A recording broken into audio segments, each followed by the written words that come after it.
Hi guys, welcome back to Chapters and Conversation.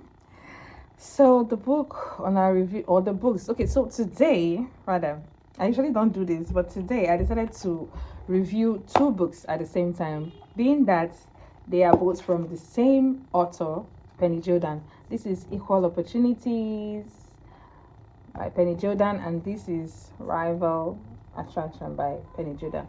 Now I'm doing this together because I have the same opinion concerning the two books, so I'm going to be reviewing the both of them together. Now let's get into it. So first of all, Equal Opportunities. Now let's talk about what this book is all about, right? Now, Equal Opportunity is about a fiercely independent woman, right, that unexpectedly became a guardian to a young child.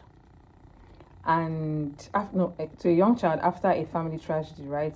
So, in comes in this wealthy uncle of this young child. Now, their paths cross and they just, have these conflicting personalities and ideas about independence, relationship, and marriage. That's what this book is all about. Now, what I loved about Equal Opportunities was that the story, right? The storyline was actually promising. It was really exciting. I loved the storyline. Wealthy uncle coming to fight for his nephew, and a very workaholic, not workaholic, independent career woman, right? I really loved the storyline. It was good. I love the fact that she was also the heroine, or the female character, was also dedicated to the child, being that this child is not actually hers, and that is just the child of a childhood friend, right? I love the fact that she was dedicated to this child. I appreciate the themes, the family themes and all of that. I also like the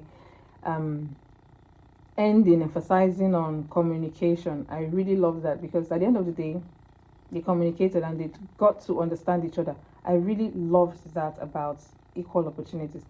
But what I did not like was the too much internal monologue.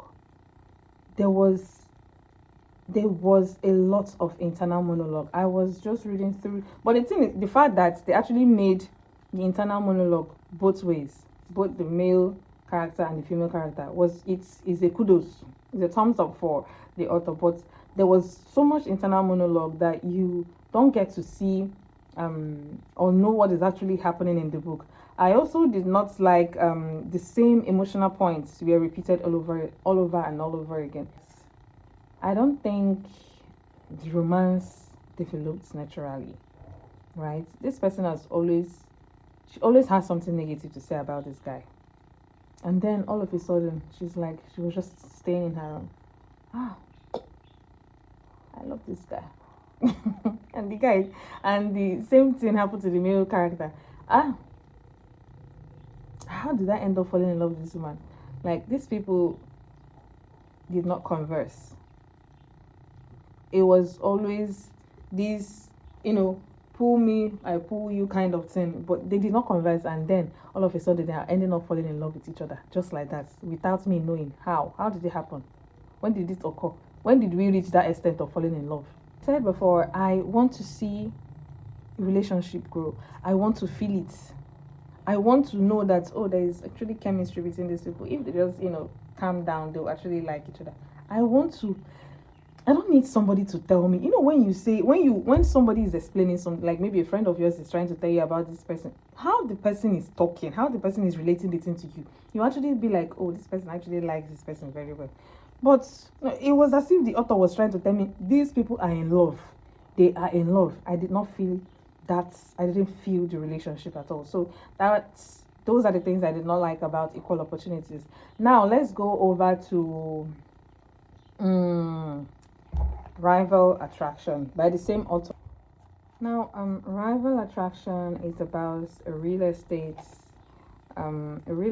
agent that stays in a small town. She grew up with a father that did not love her well enough, a father that didn't value her. He didn't hide the fact that he wanted a son, and that even if he has a daughter, the daughter he has was not up to the standard of daughters will I put it, in sense of femininity and all of that. So it's about her and the male character being a drop dead gorgeous guy, right? That comes into the town with the same business in mind, a real estate agency. So this the book is about their professional rivalry, personal insecurities, and how they got, you know, to and how they got to get closer to each other in a way.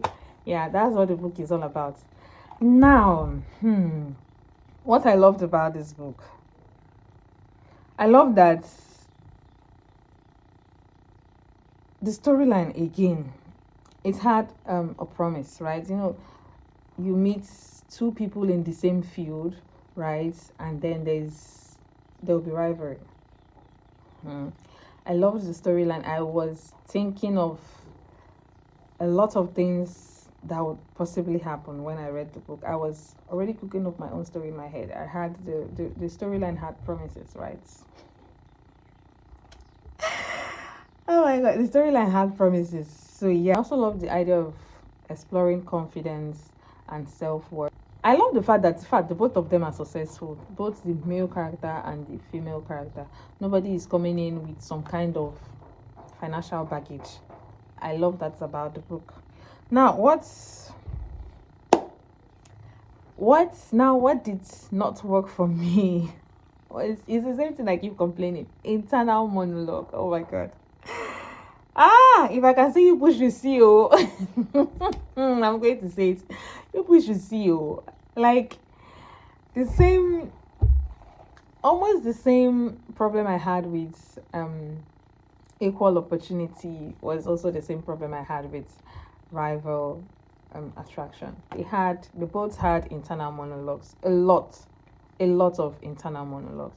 Now, the difference is that in this case, in equal opportunities, at least they had internal monologue has to do with both the male and the female side. But this one, it was just the female side.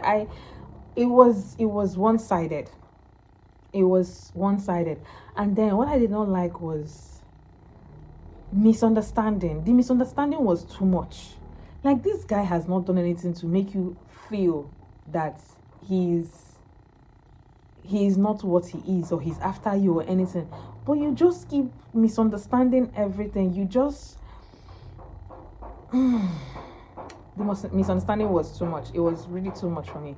And the fact that the author wanted us, just like not the author, let me just, is it the way I understand it, let me not say the author didn't do a good job.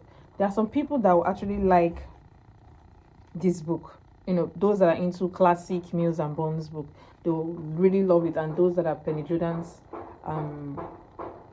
fan, they will love it. These are just the two books of hers that I have. I don't think I have any of her books again, so I'm just giving my review based on these two books I've read now. So the fact that okay, not even on both sides. I think from her side, she didn't like the guy from get go. She frustrated the guy with her misunderstanding, and then all of a sudden, I'm just telling you this, and all of a sudden she realizes she's in love with this guy. Like, all of a sudden. No,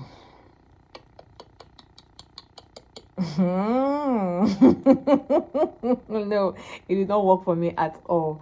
I love it when you're attracted to someone, when you like someone, you own it, even if you cannot tell that person, hey, I like you. You can't lie to yourself now. Tell yourself, I like this person, and just have your peace. Instead of lying to yourself. You know, when you tell yourself the truth, you have your peace. Okay, I did this thing. I accept that I did it, but I'm not going to tell this person that I did it. You get? Than you.